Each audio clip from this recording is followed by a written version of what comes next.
Hello，大家好，我係素珊，歡迎嚟到 Simply Susan Podcast。今日咧好想分享咧，喺40歲之後，好多女性咧係跌入咗啲誤區，或者跌入咗陷阱，以為自己做得好健康，甚至乎仍然都堅信呢啲方法係非常之有效。但係咧，呢啲方法往往可能就係你見唔到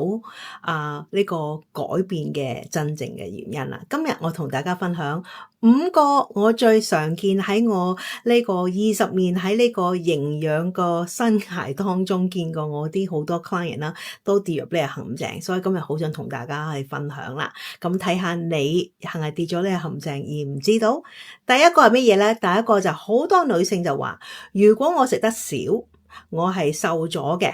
我就係健康啲啦，因為好多人覺得瘦係健康啲，甚至乎覺得食得少應該係冇問題，因為好多問題都來住食得太多嘛。咁我好想同你講咧，喺40歲之後咧，有時往往係因為你食得唔夠。第一，可能你因為食得少咧，你係呢個蛋白質食得唔夠啦，纖維食得唔夠啦，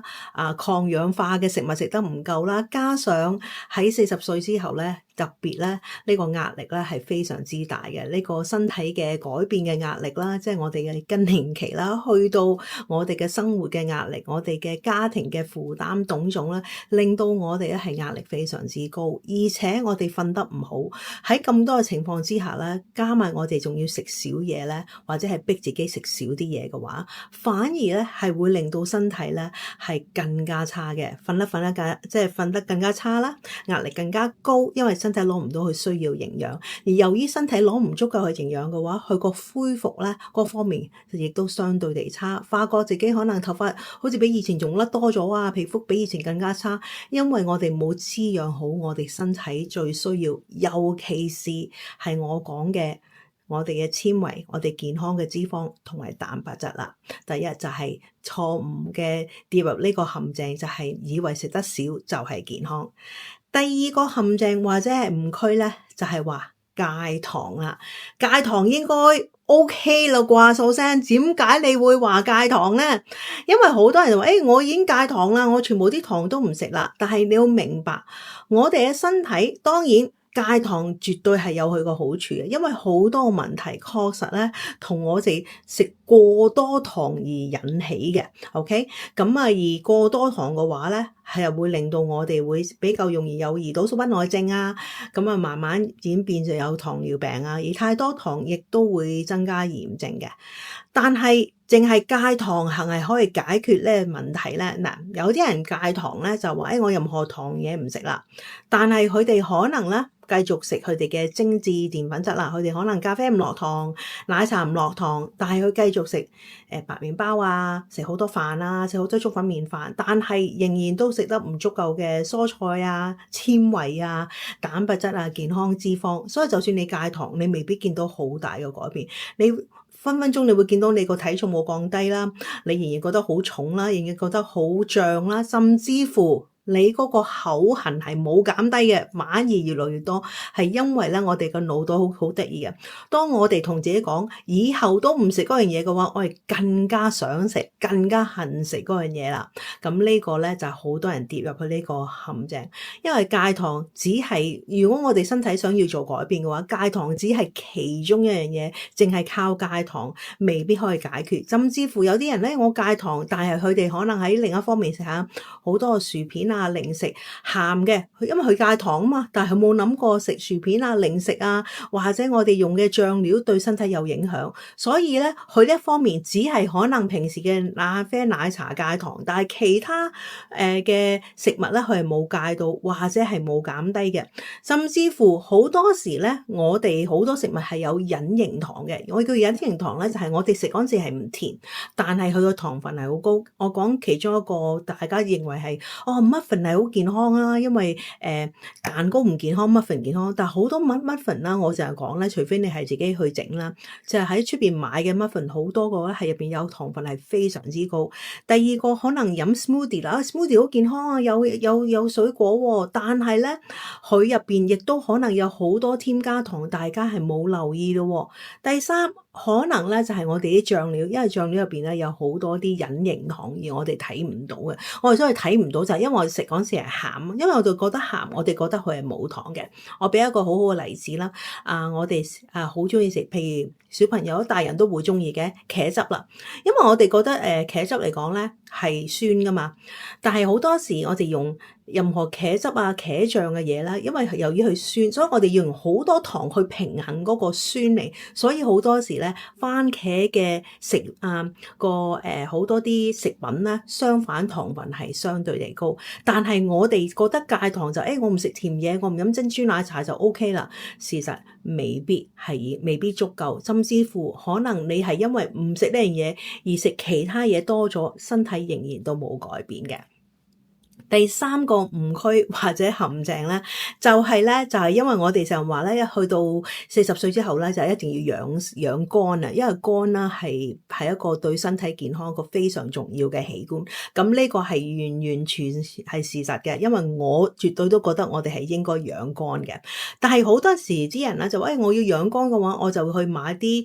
養肝茶啦，煲啲養肝湯啦，甚至乎食啲養肝嘅營養補充劑啦，咁就應該OK 啦。但好可惜，如果我哋呢方面可能飲下呢個養肝湯或者養肝茶或者養肝某一個營養補充劑，但係我哋係仍然都係做其他嘅習慣嘅話咧，可能你唔會見到有效。我講咩習慣啊？因為我哋要養好個肝嘅話咧，呢啲嘅茶又好，營養補充劑都好，係一個輔助，佢唔係一個直接去幫助個肝，因為更加幫助個肝係會影響咩？如果你經常夜瞓，嗰個已經好大嘅影響個肝。如果你經常咧係夜食飯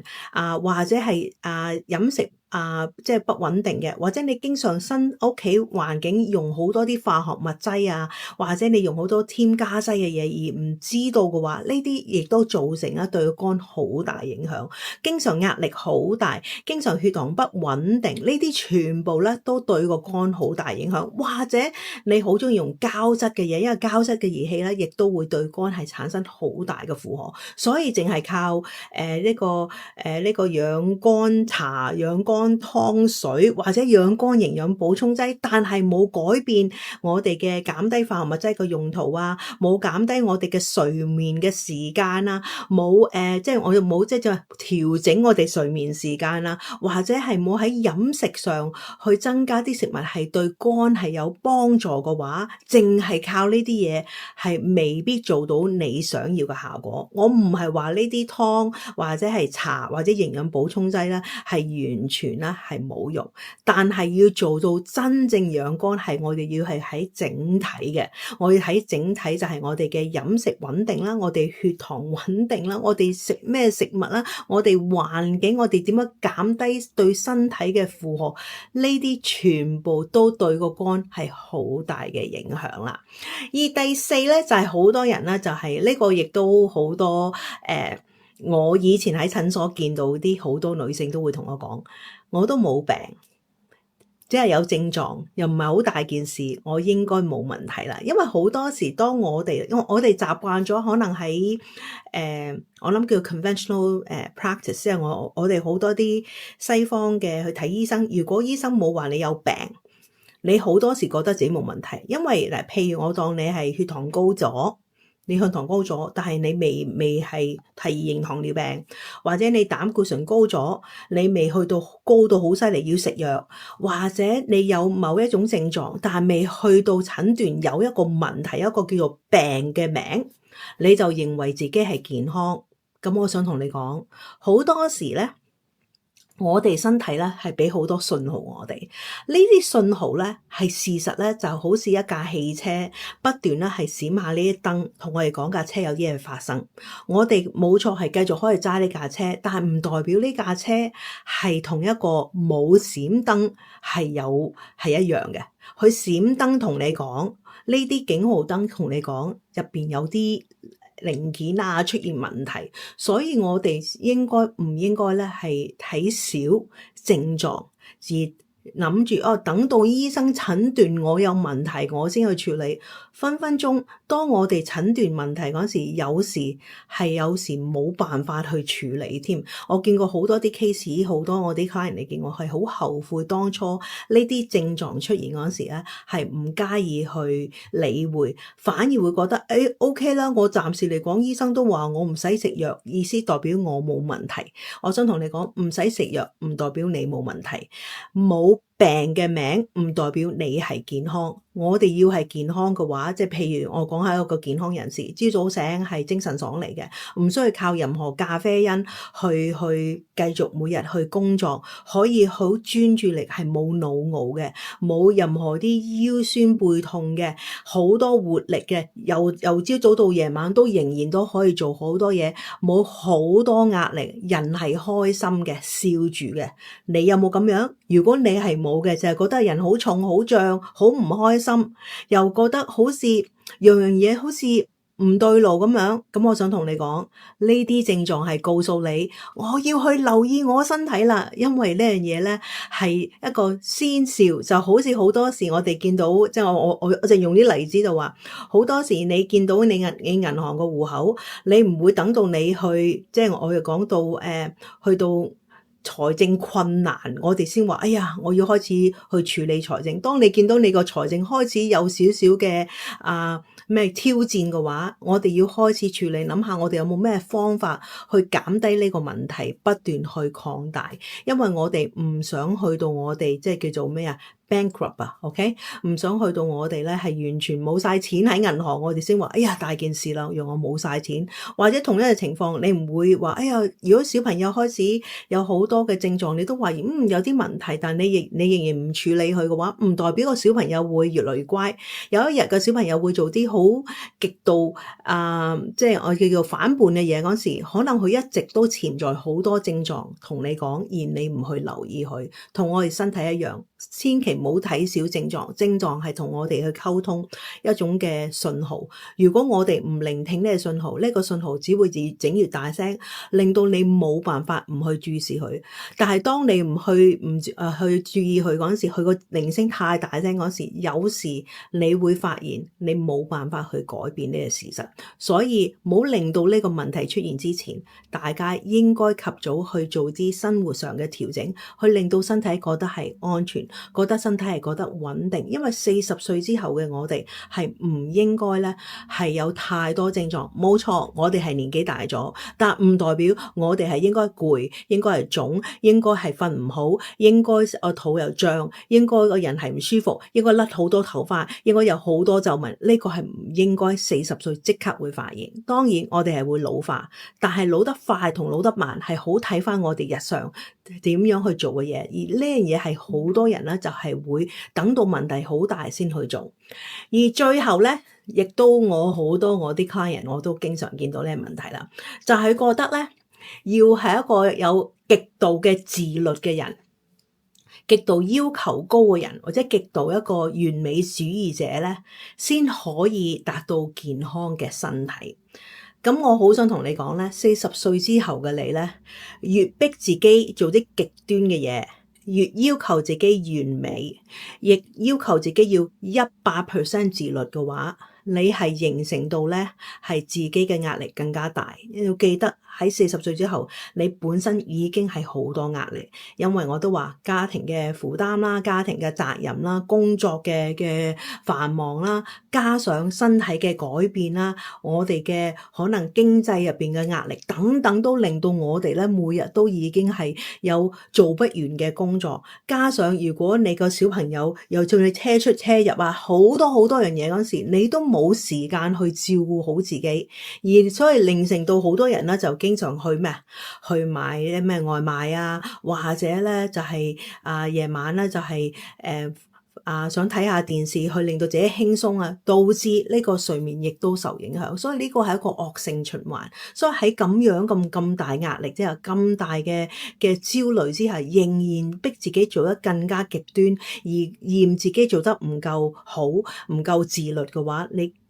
係會令到你個壓力本身已經高仲高。所以你會發覺點解我越做越差。我真係見過好多 case， 有好多女性嚟見我，說喂，蘇生，我真係做足晒，我真係食得好健康，我又日日做運動，但係點解我身體越來越差？咁我同佢講，係因為你過分要求自己自律，係因為你過分要求自己完美，所以你身體係同你對抗。因為喺40歲之後，我哋身體需要係3樣嘢。穩定性，我哋唔可以咧係逼佢太多，因為佢會係同你咧係唱反調。所以第一係穩定性，第二我哋身體係需要係清晰簡單而可行嘅，唔係極端嘅方法，3分鐘做咗好快咧就打回原形。因為我哋要係持續去做嘅，所以我哋要簡單可行嘅。而第三係可以將佢變成生活嘅習慣，而唔係逼自己每日一定要跟足做呢啲嘢。因為當我哋每日逼自己，哇，已經每日嘅清單都咁長，仲要加咁多樣嘢嗰時，我哋嗰個壓力就增加咗好多。所以我哋需要係一個策略有系統，令到身體係覺得穩定有方向，知道一步一步嚟。我哋而家唔係話邊個最快去到終點，係邊個最穩定可以持續地，當你行到去終點繼續可以向前行。呢個就係我經常喺診所見到嘅好多女性跌入呢個5大即係5大嘅誤區。你有冇跌入呢啲誤區？我好想你分享喺我頭先講嗰5大嘅誤區。第一，食少嘢；第二，戒糖；第三就係做啲任何養肝嘅嘢，營養補充劑又好，茶又好，湯又好。第四就係話以為自己冇病就代表健康，而最後就逼自己做啲好極端要求完美嘅話，你有冇入晒呢啲誤區咧？有嘅話，好想你去分享，而且唔使驚，唔使擔心，我咧就係預備咗一個免費嘅 checklist。呢個 checklist 係俾40歲之後嘅女性咧，係一個抗炎嘅 checklist， 俾你去重新去重整翻，究竟我呢一刻呢啲症狀需唔需要我注意？注意好之後，我需要第一步應該做乜嘢？我哋唔需要做好多，但係我哋需要做得啱，令身體覺得係安全加埋穩定。要記得，我以前20歲嘅我同我而家40幾歲嘅我係做嘢係完全唔一樣，因為我身體同以前亦都唔一樣，所以千祈唔好逼自己做得更加多。相反，要學識點樣去放低做自己應該做嘅嘢，令到身體係正確地去反應，唔係同你做對抗，令到我哋唔需要太過重腫而係唔舒服，而發現啦點解好多呢個焦慮症。我哋絕對40歲之後係可以活得更加好，只要我哋做得啱嘅策略。如果要我呢個免費嘅 checklist 嘅話，可以喺下邊個 comment 話我要 checklist， 或者喺 comment 嗰度咧去留意下我嗰個連結，大家就可以攞到免費嘅 checklist。由今日開始學識點樣用啱嘅方法去抗炎，令到我哋嘅身體係愛錫我哋，同我哋咧唔好玩對抗，同我哋一齊合作，要喺我哋嘅下半身過得更加好，更加多精力啊，因咁樣更加多活力，因為我哋係值得嘅。我哋下次再見，拜拜。Hello， 大家。溫馨提示，呢個影片咧只係一個健康嘅教育影片，同埋一般嘅資訊嘅用途，絕對咧係唔代替你嘅家庭醫生嘅意見。喺任何健康嘅問題，應該同翻你家庭醫生去傾下。我哋下次再見，拜拜。